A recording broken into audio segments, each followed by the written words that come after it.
जी बिस्मिल्लाहिर्रहमानिर्रहीम। 7th class के प्यारे बच्चों, कल हमने जो रामचंद्र जी का सबक पढ़ा था, आज दूसरा पढ़ने जा रहे हैं।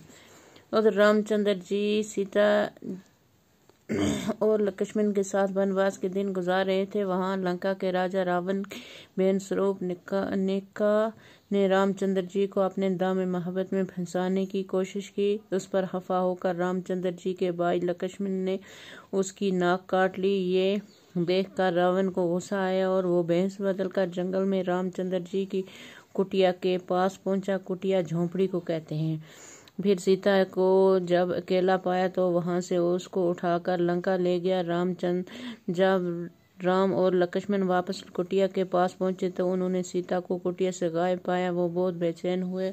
हर तरफ तलाश के बावजूद सीता का कुछ पता न चला।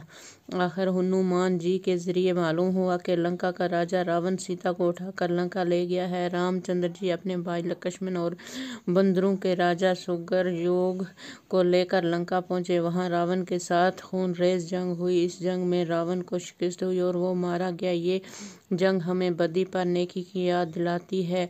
अब रामचंद्र जी और लक्ष्मण सीता जी को लेकर अयोध्या पहुंचे। उनके अयोध्या पहुंचने पर बड़ी खुशी मनाई गई और दीपमाला की गई। भरत ने राजगद्दी रामचंद्र जी को सौंप दी और रामचंद्र जी राजा बनकर तख्त पर बैठ गए और राज करने लगे।